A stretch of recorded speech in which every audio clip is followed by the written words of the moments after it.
Assalamualaikum warahmatullahi wabarakatuh. Salam sejahtera bagi kita semua. Teman-teman, kita akan melanjutkan pertemuan kita hari ini dengan membahas elastisitas.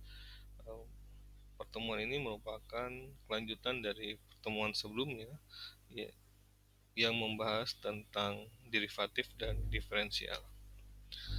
Baik, jika kita mengambil contoh salah satu fungsi untuk kita memperdalam analisis tentang elastisitas, maka kita bisa menggunakan fungsi penawaran sebagai salah satu pendekatan atau salah satu contoh fungsi yang akan kita gunakan untuk memperdalam secara detail pembahasan tentang elastisitas. Di hukum penawaran, kita menemukan jika harga atau P naik, maka kuantitas barang atau Q juga akan naik. Coba pertimbangkan pertanyaan di bawah ini. Jika harga naik 1%, maka berapa persen sebenarnya kuantitas barang yang akan naik? Di dalam pembahasan tentang perubahan yang kita bahas sebelumnya, kita hanya membahas tentang jarak, difference dari perubahan antar variabel. Nah, kali ini kita akan membahas tentang perubahan absolut dan perubahan proporsional. Kalau kemudian kita melihat ada perubahan upah naik sebesar 500.000 pada tahun ini, UMR misalnya naik 100.000 tahun ini, kemudian pembahasannya kita akan menindaklanjutinya dengan bahwa upah sebesar 500.000 tersebut naik sebesar 1%.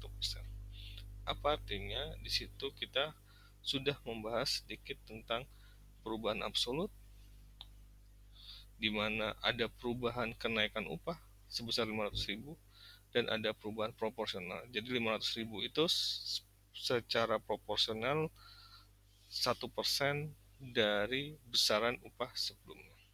Nah, di dalam pembahasan kali ini kita juga akan membahas elastisitas garis atau elastisitas busur dan elastisitas titik. Nah, fungsinya elastisitas garis dan elastisitas titik bermanfaat untuk mengidentifikasi ketika variabel tersebut bersifat sebagai variabel diskrit maupun sebagai variabel kontinu. Jadi kita mulai dengan pembahasan tentang perubahan yang terdiri dari perubahan absolut, perubahan proporsional, dan kita akan menyinggung sedikit tentang persentase perubahan. Nah, di sini definisi perubahan level tingkat sebuah variabel disebut dengan perubahan absolut. Jadi perubahan perbedaan tingkat atau angka antar satu variabel itu yang disebut dengan perubahan absolut. Jadi jika Y1 lebih besar atau lebih kecil daripada Y0, maka jaraknya antara besaran variabel Y1 dan variabel Y0 itu yang disebut dengan perubahan absolut yang dilambangkan dengan delta Y. Kemudian kita membahas tentang definisi rasio perubahan absolut yang tadi kita bahas, yang kita coba proporsikan dengan nilai awal dari sebuah variabel. Nah, rasio dari perubahan absolut terhadap nilai awal sebuah variabel, dalam kasus ini adalah variabel Y, itu yang kemudian kita sebut dengan perubahan proporsional. Jadi ada proporsi perubahan, basisnya apa? Basisnya adalah nilai awal, Y0 ini. Jadi disitulah kemudian kita akan melihat menggunakan proporsi. Nah, kita bicara proporsi, kita bisa menggunakan persentase untuk menjelaskan proporsi tersebut. Jadi kita punya proporsi 20%, 10%, itu adalah bagian dari total yang dalam hal ini adalah nilai awal dari sebuah variabel. Nah, secara matematis, perubahan proporsional bisa dituliskan dalam bentuk desimal 0,2 ataupun dalam bentuk persentase 20%. Kita bisa lihat di sini 0,2. Jadi jika delta Y itu merupakan fraksi atau porsi dari Y0 sebesar 20% atau 0,2, ditunjukkan dengan contoh desimal dan persentase di bawah ini. Nah, kemudian kita bicara tentang unitnya, unit dan perubahan proporsional. Perubahan pendapatan tadi kita mengambil contoh dari 200 meningkat menjadi 240. Kita gunakan jenis perubahan absolut, itu delta Y, itu adalah kita gunakan 240 sebagai Y1 dan 200 sebagai Y0, maka kita akan dapatkan delta Y-nya sebesar Rp40. Dengan perubahan absolut yang sama, maka delta Y kalau kemudian kita mengambil persamaan Rp1 itu sama dengan 100 sen, maka kalau kita punya Rp40, maka sebenarnya kita akan punya 4.000 sen. Nah, kita lihat secara proporsional, baik kita melihat perubahan 40/200 dan 4.000 per 20.000 ternyata memiliki proporsi yang sama, baik satuannya dalam bentuk rupiah berdasarkan sen atau rupiah berdasarkan nilai absolut rupiahnya. Nah, secara umum perhitungan proporsional sebenarnya bersifat independen dari setiap unit pengukurannya. Nah, kita lihat sebenarnya titik awal sifatnya arbiter atau kita bisa tentukan base-nya secara random. Perubahan proporsional yang kita susun itu sangat bergantung pada level awal atau nilai awal yang kita gunakan. Contoh misalnya Anda menjanji akan datang jam 4 sore, tapi ternyata Anda datang jam 6 sore. Secara formal, ukurannya adalah orang tersebut sudah menunggu sekitar 2 jam. Ya. Kalau kemudian kita gunakan basisnya adalah jam 4 sore, ya, dari pukul 12, maka seolah-olah kita akan punya 2 jam per 4 jam. Ya, jadi orang itu sudah menunggu selama 50% dari jam 4. Namun jika kita kemudian melihat jam 4 sore itu sebagai jam 16, maka ketika kita gunakan basis jam 16, maka kita akan menggunakan proporsinya tidak lagi 2/4 tapi 2/16. Akhirnya kita akan punya sebesar 1/8 yang atau sama dengan 12,5%. Jadi di sini menunjukkan bahwa basis nilai awal yang digunakan dalam perubahan proporsional itu mempengaruhi besaran proporsi yang terhitung dan yang akan digunakan dalam analisis.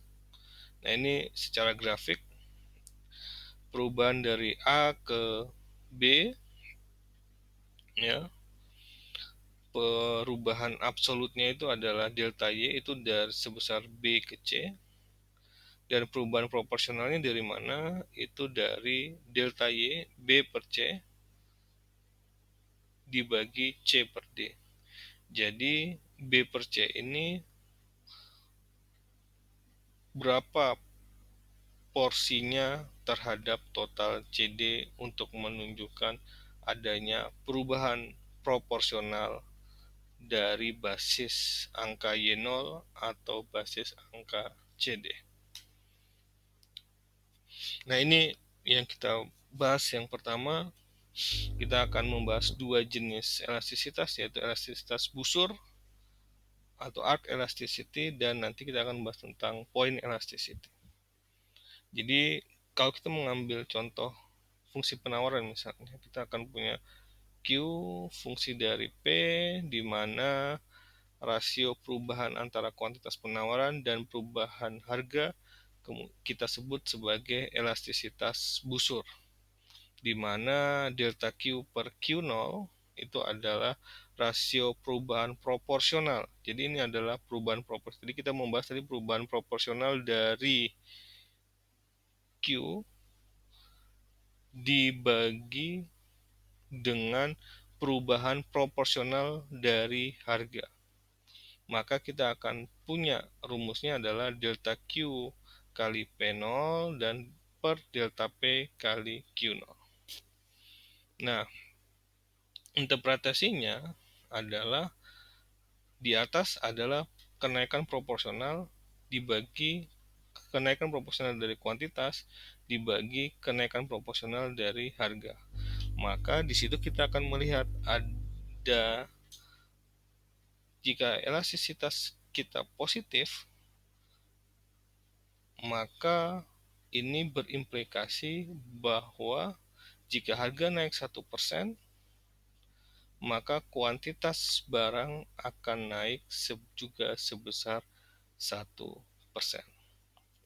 Nah, elastisitas busur atau arc elasticity sisi penawaran menggambarkan persentase perubahan kuantitas penawaran. Jadi sebagai pembilang itu yang kemudian kita lihat sebagai hal yang terdampak. Kenapa? Kalau kita lihat delta Y per delta X, maka Y-nya di atas, maka di sini kita lihat kita gunakan kuantitas penawarannya sebagai pembilang dan harganya sebagai penyebut. Dan kalau kita analogikan dengan pembahasan sebelumnya, kita melihat mengukur slope ada delta Y per delta X, maka yang di atas yang sebagai pembilang merupakan faktor yang dipengaruhi oleh faktor penyebutnya. Dalam hal ini, dalam pembahasan elastisitas, adanya perubahan proporsional dari kuantitas penawaran dibanding dengan perubahan proporsional dari harga. Jadi perubahan berapa sebenarnya dampak persentase perubahan kuantitas penawaran akibat perubahan 1% perubahan harga. Nah, berdasarkan pembahasan tadi, di mana kita punya pembahasan tentang perubahan proporsional, perubahan absolut dibagi dengan nilai awalnya delta Q per Q0, jika lebih besar daripada delta P per P0, maka disebut dengan konsep elastis. Kenapa? Karena perubahan proporsional kuantitas terhadap nilai awalnya itu lebih besar dengan perubahan proporsional dari harga. Sebaliknya, jika kita punya delta Q per Q0 atau perubahan proporsional dari kuantitas kurang dari perubahan proporsional dari harga, maka kita punya persamaan yang kemudian kita sebut sebagai elastisitas yang inelastis.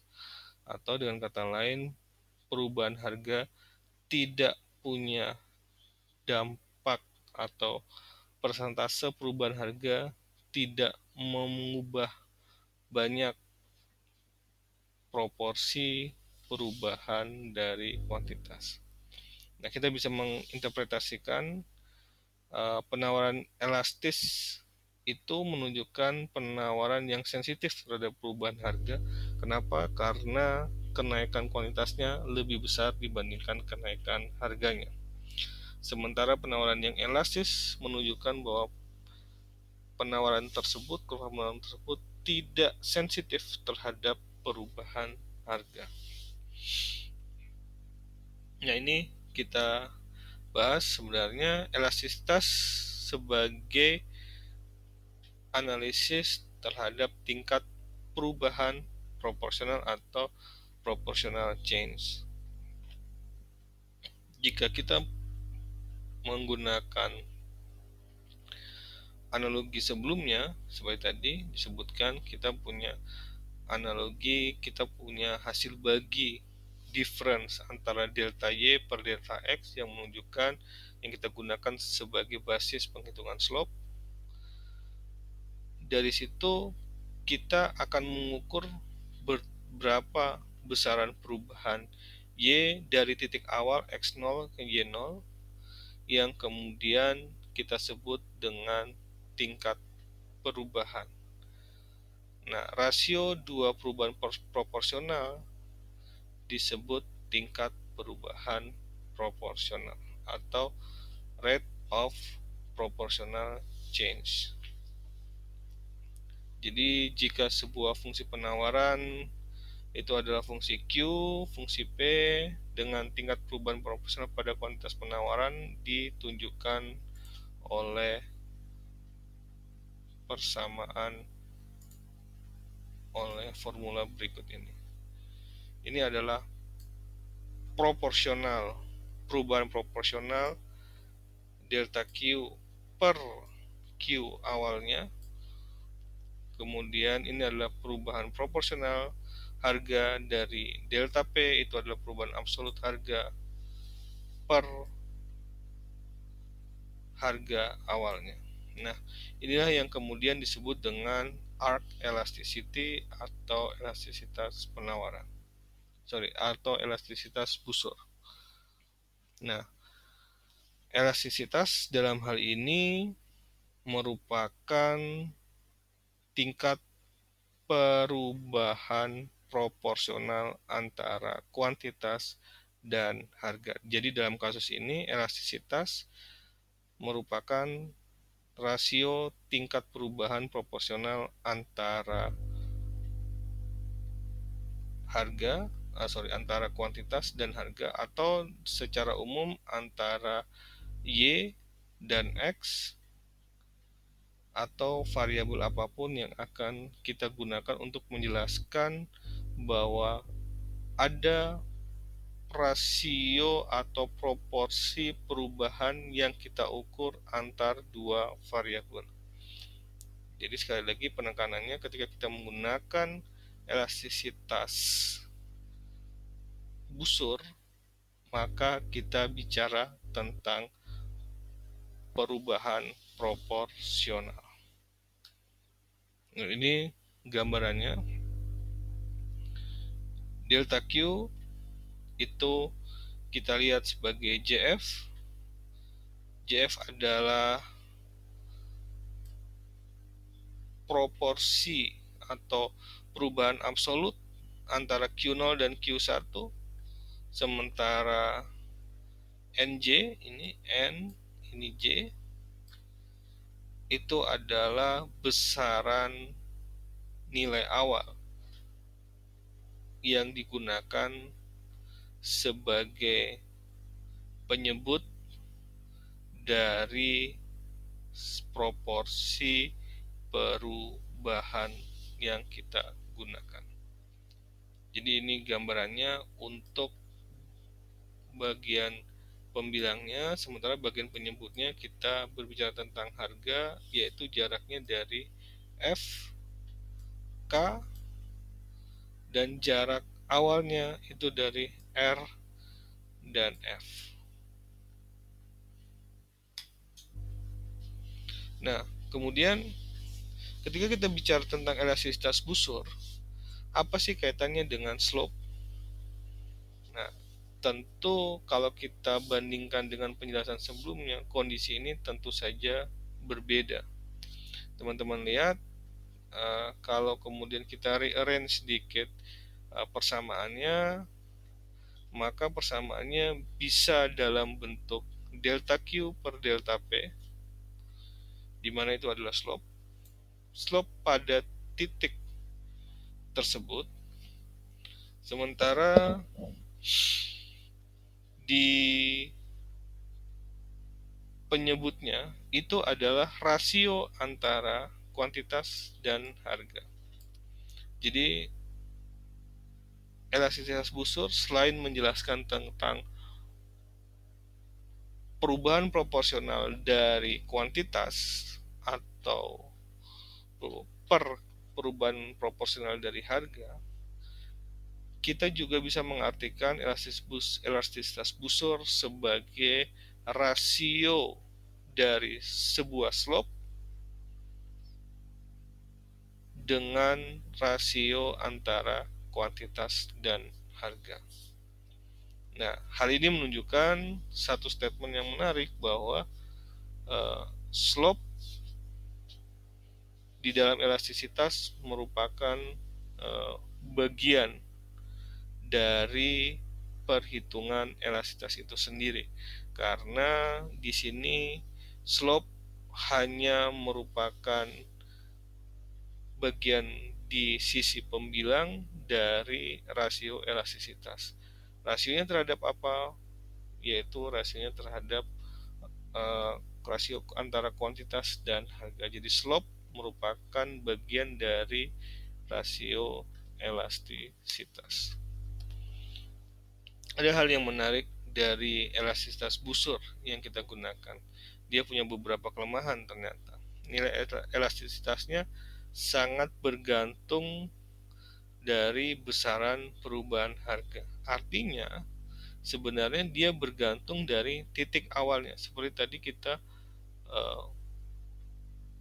jika kita menggunakan titik awal waktu antara sama dia menunggu 2 jam, basisnya jam 4 sore. Orang bisa menggunakan waktunya AM PM, maka dia akan gunakan bahwa 4 PM. Kalau dia menunggu selama 2 jam, maka dia hanya menunggu 50% dari basis awal waktu sebesar 4 jam dari jam 12.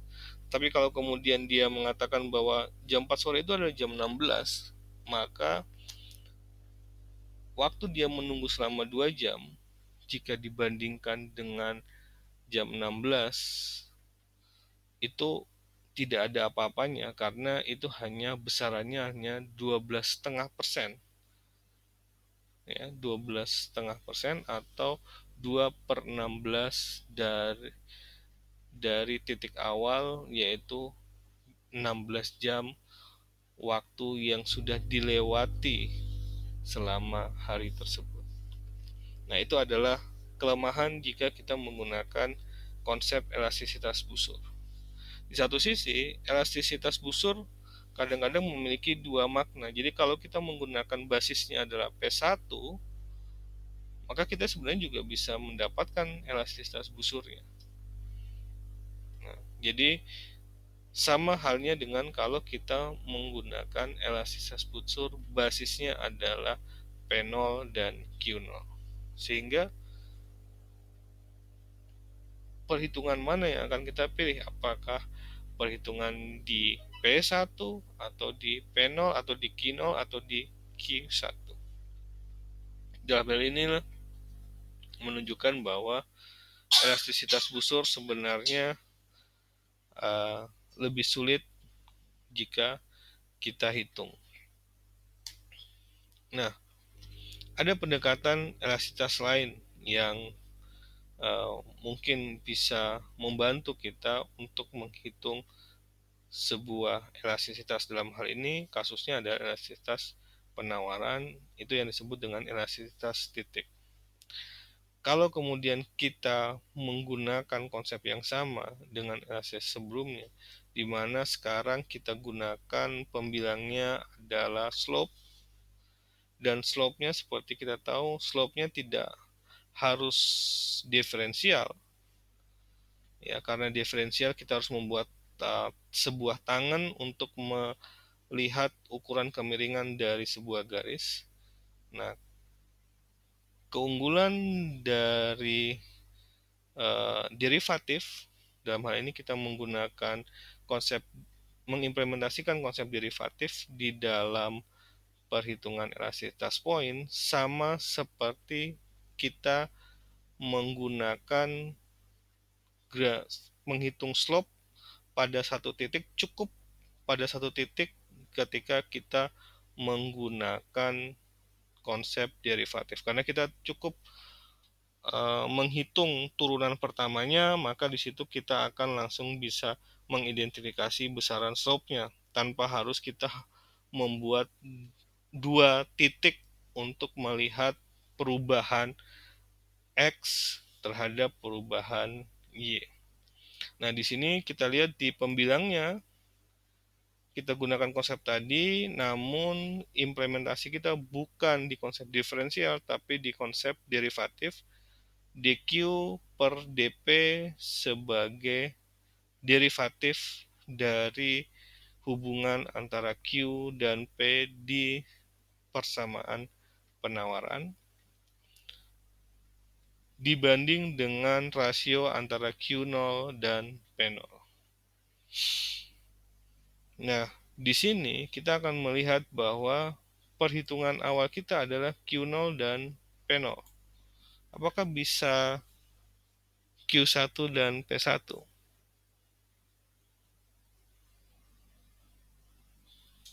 Kita hanya akan menggunakan fokusnya pada Q0 dan P0 karena kita ingin melihat di satu titik saja, yaitu di satu titik Q0 dan di satu titik P0 tanpa harus menarik titik yang lain. Inilah yang menyebabkan penggunaan elastisitas titik itu tidak seambigu penggunaan elastisitas busur seperti yang kita hitung di dalam persamaan sebelumnya. Jadi kita cukup tahu titik P-nya berapa, Q-nya berapa, dan kita tinggal ambil derivatif dari Q terhadap P, maka kita akan mendapatkan suatu angka di sini di dQ per dP, dan kita akan kita bandingkan dengan rasio antara kuantitas dan harganya.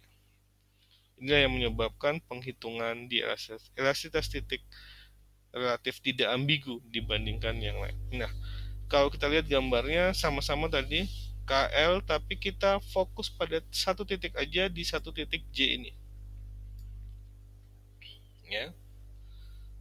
Satu titik J ini relatif ketika kita menghitung slope-nya, maka penggunaan slope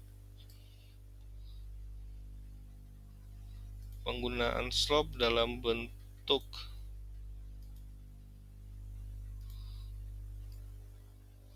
misalnya dQ per dP itu relatif lebih mudah penghitungannya dibandingkan kita harus menggunakan rasio perubahan secara proporsional. Jadi cukup derivatifnya saja dibanding kita harus benar-benar menghitung difference-nya atau perubahan antara satu titik ke titik yang lain.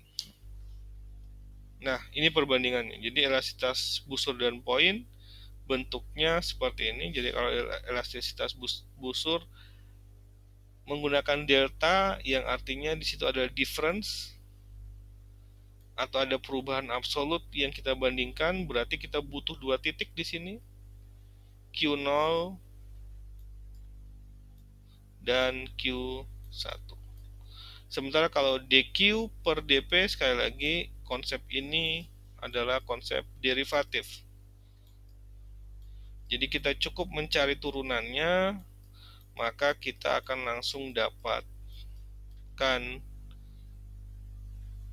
gradien atau slope-nya. Apa yang bisa kita simpulkan? Kita lihat Apa yang sama? Yang sama adalah penyebutnya.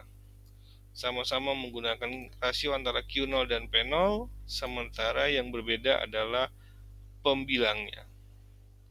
Nah, dalam konteks ini, jika persamaannya linear, maka kita akan mendapatkan dua ini akan sama. Ingat, kita kemarin sudah belajar persamaan itu bermacam-macam. Ada yang persamaan polinomial yang kalau di ekonomi kita dapat yang kita gunakan adalah persamaan maksimal, itu adalah persamaan pangkat 3. Sementara di sisi lain kita punya variasi persamaan, ada yang persamaannya lingkaran, ada yang persamaannya bentuknya pangkat 3 tadi, infleksinya pun beloknya, titik beloknya pun bermacam-macam bergantung dari eh, konstanta yang digunakan dalam persamaan tersebut. Nah, tentunya dengan jenis persamaan yang tidak linear, tentunya penghitungan dari pembilangnya pun akan memiliki tantangan khusus jika kita akan menggunakan elastisitas busur. Oleh karena itu, sebenarnya elastisitas busur ini perlu diberi catatan oleh teman-teman. Elastisitas busur itu hanya efektif jika persamaannya adalah persamaan linear.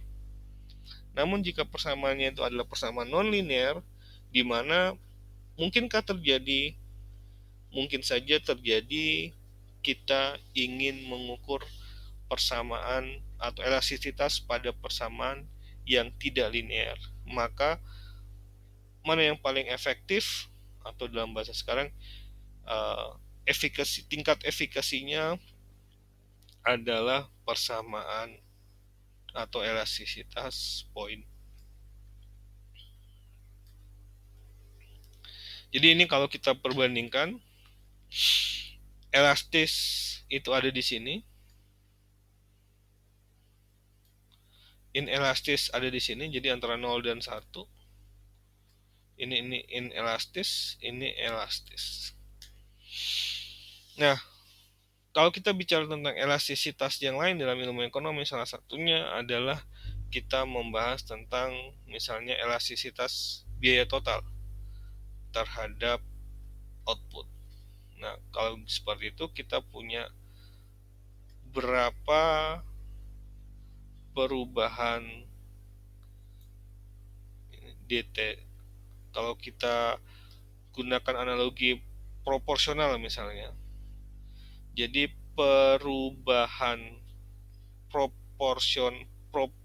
proporsional dari total biaya total dibandingkan dengan perubahan proporsional dari kuantitas barang yang akan diproduksi. Nah, ketika kita rearrange dengan model dengan cara elastisitas poin, maka kita akan dapatkan seperti ini, derivatif DTC per DQ itu sebagai derivatif kita gunakan sebagai pembilang, sementara Q per TC atau rasio antara kuantitas per total cost kita gunakan sebagai penyebut.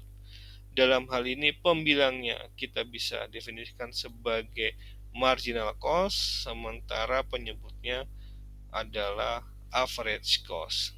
Jadi elastisitas biaya total terhadap output sama dengan rasio antara marginal dan terhadap average cost. Jadi marginal cost terhadap average cost. Nah, ini kesimpulan akhirnya. Konsep umum dari elastisitas itu per definisi kita akan punya bahwa untuk setiap persamaan yang arbitrer, sembarang, random, yaitu Y sama dengan Fx, maka kita akan punya elastisitas dalam bentuk, khususnya elastisitas poin, dalam bentuk dy per dx sebagai pembilang dan rasio antara y per x sebagai penyebut. Kalau kita tuliskan ini sebagai slope dalam bentuk gradien titik melalui konsep derivatif dikalikan dengan rasio X per Y. Nah, di satu sisi, ketika kita melihat dia sebagai elastisitas poin, maka di situ kita akan memperoleh definisi bahwa derivatif pertama dari fungsi Y sama dengan fx pada titik itu yang kemudian kita sebut dengan fungsi marginal, ya, dari fungsi awalnya fx. Sementara fungsi ini disebut dengan fungsi rata-rata. Jadi secara umum fungsi elastisitas itu adalah rasio antara marginal dan rata-rata. Dalam konsep khususnya adalah elastisitas poin. Demikian teman-teman tambahan materi untuk pertemuan kali ini. Kita membahas elastisitas sebagai bentuk aplikasi dari konsep diferensial, dan derivatif yang kita bahas pada pertemuan sebelumnya. Terima kasih atas perhatiannya pada kesempatan kali ini. Sukses selalu untuk teman-teman. Wassalamualaikum warahmatullahi wabarakatuh. Salam sejahtera bagi kita semua. Sukses dan sehat selalu untuk teman-teman.